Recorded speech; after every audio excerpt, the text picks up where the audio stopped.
নমস্কাৰ ষ্টুডিঅ'ৰ মজত মই বিনহাস সিপাজাৰৰ পৰা ভূটানলৈ নিৰ্মাণ কৰি থকা অসমমালা আঁচনিৰ এই প্ৰকাণ্ড ৰাজপথ এতিয়া পৰিণত হৈছে মৃত্যুদূতলৈ এক প্ৰকাৰ যেন প্ৰতিদিনে সংঘটিত হৈছে এটাৰ পিছত আন এটা ভয়ংকৰ পথ দুৰ্ঘটনা আজিৰ পৰা কিছুদিন পূৰ্বে এক ভয়ংকৰ পথ দুৰ্ঘটনাত মৃত্যু হ'ব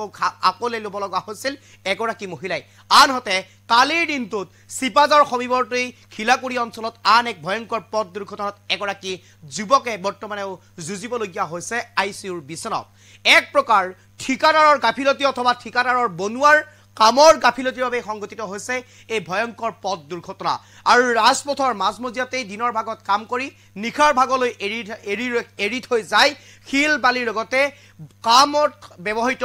এই মেচিনসমূহ যাৰ বাবে নিখা ভয়ংকৰ পথ দুৰ্ঘটনা সংঘটিত হৈছে সিপাজাৰৰ এই খিলাকুৰি অঞ্চলত এগৰাকী যুৱকে ইতিমধ্যে চিকিৎসালয়ৰ বিছনাত চিকিৎসাধীন হ'ব লগা হৈছে ঠিকাদাৰ RK জৈনৰ বিৰুদ্ধে উত্থাপন হৈছে এই গুৰুতৰ অভিযোগ নিখাৰ ভাগতেই হাস্পতালত প্ৰেৰণ কৰা হৈছে যুৱকজনক এই মুহূৰ্তত সবিশেষ পুনৰ সিপাজাৰত আন এক ভয়ংকৰ দুৰ্ঘটনা অসমমালাৰ অধীনত নিৰ্মীয়মান পথৰ ঠিকাদাৰৰ কামৰ গাফিলতিৰ বাবে এই দুৰ্ঘটনা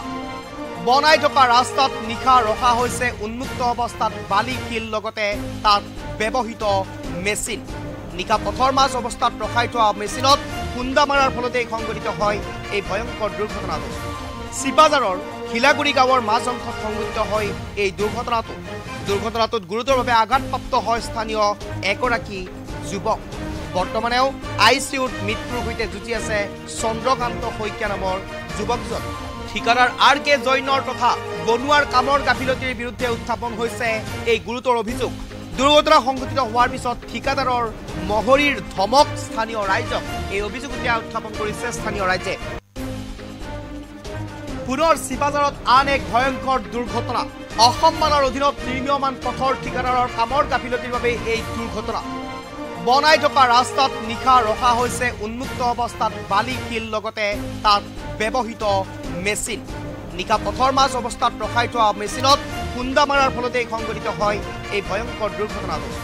সিপাজাৰৰ খিলাগুৰি গাঁৱৰ মাজ অংশত সংঘটিত হয় এই দুৰ্ঘটনাটোত গুৰুতৰভাৱে আঘাতপ্ৰাপ্ত হয় স্থানীয় এগৰাকী যুৱক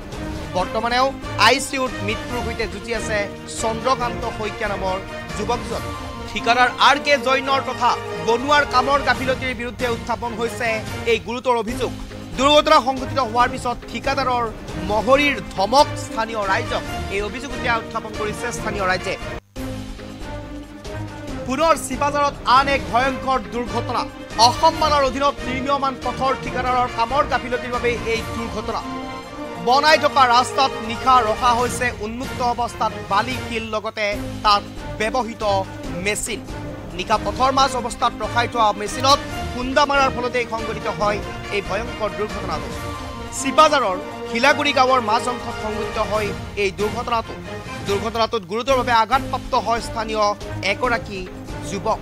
বৰ্তমানেও আইচিইউত মৃত্যুৰ সৈতে যুঁজি আছে চন্দ্ৰকান্ত শইকীয়া নামৰ যুৱকজন ঠিকাদাৰ RK জৈনৰ তথা বনুৱাৰ কামৰ গাফিলতিৰ বিৰুদ্ধে উত্থাপন হৈছে এই গুৰুতৰ অভিযোগ দুৰ্ঘটনা সংঘটিত হোৱাৰ পিছত ঠিকাদাৰৰ মহৰীৰ ধমক স্থানীয় ৰাইজক এই অভিযোগ এতিয়া উত্থাপন কৰিছে স্থানীয় ৰাইজে এক প্ৰকাৰ যেন সিপাজাৰৰ পৰা ভূটানলৈ নিৰ্মাণ কৰি থকা অসমমালাৰ অধীনত যি প্ৰকাণ্ড এই ৰাজপথ যেন এতিয়া পৰিণত হৈছে মৃত্যুদূতলৈ এদিনৰ পিছত আন এদিন সংঘটিত হৈছে ভয়ংকৰ পথ দুৰ্ঘটনা দেখুৱাইছো কেনেদৰে দিনৰ ভাগত বনুৱাসকলে কাম কৰি নিশাৰ ভাগলৈ এনেদৰে ৰাজপথৰ মাজতেই শিল বালি ইটা এই সমগ্ৰ সা সামগ্ৰী ৰাখি থৈ যায় লগতে ৰাখি থৈ যায় ৰাজপথৰ মাজত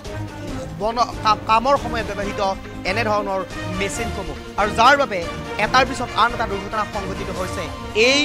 কাম ইতিমধ্যে ঠিকাদাৰ RK জৈনৰ বনুৱাসকলৰ বিৰুদ্ধে উত্থাপন হৈছে আৰু এনেধৰণৰ কামৰ গাফিলতিৰ বাবে আন এগৰাকী যুৱক দুৰ্ঘটনাত পতিত হৈ বৰ্তমানেও আইচিইউৰ বিছনাত চিকিৎসাধীন হৈ থাকিবলগীয়া হৈছে আৰু এই অভিযোগ এতিয়া উত্থাপন কৰিছে স্থানীয় ৰাইজে এই মুহূৰ্তত স্থানীয় ৰাইজৰ মন্তব্য আছে শুনা বিচাৰিছোঁ বনাই থকা হৈছে ইয়াতে ড্ৰেইনৰ কাম চলি আছে আৰু ড্ৰেইনৰ কাম চলি থকা অৱস্থাত ৰাস্তাৰ মাজতে মানে শিল বালি গোটেইবিলাক পেলাই থৈছে আৰু লগতে এটা মেচিন যিটো মেচিনেৰে মছলা মাৰে সেই মেচিনটো ৰাস্তাৰ মাজত থৈ দিছে কোনো ধৰণৰ ইয়াত মানে বেৰিকেডৰ ব্যৱস্থা নাই একো বেৰিকেড দিয়া নাই উন্মুক্তভাৱে আছে আৰু কোনো সিগনেলৰ ব্যৱস্থা নাই আৰু ইয়াতে এজন পথচাৰীয়ে গোটেই ৰাস্তাৰ মাজত থৈ দিছে আৰু ইয়াতে এজন পথচাৰী আহি ইয়াতে খুন্দিয়াই বাগৰি পৰে আৰু তেখেতক ততাতৈয়াকৈ মেডিকেললৈ ৰেফাৰ কৰা হয় বৰিচৌকালৈ তাৰ পৰা আকৌ মঙলদৈলৈ ৰেফাৰ কৰা হয়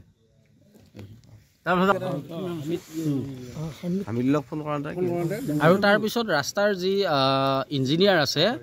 তেখেতৰ নাম খুব সম্ভৱ হামিদ হয় আৰু তেখেতক ফোন কৰোঁতে ওলোটাই আমাকহে দম দিয়ে মানে তেখেতে মই কিয় যাব লাগে তাতে কাম চলি আছে নহয় কি দৰকাৰ এনেকুৱাকৈ তেখেতে ৰাইজকহে ওলোটাই দম দিয়ে মানে তেখেতক কথাখিনি অৱগত কৰাত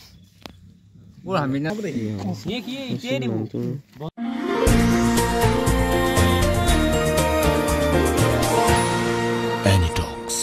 সুতৰ বিপৰীতে ৰাইজৰ স্বাৰ্থত।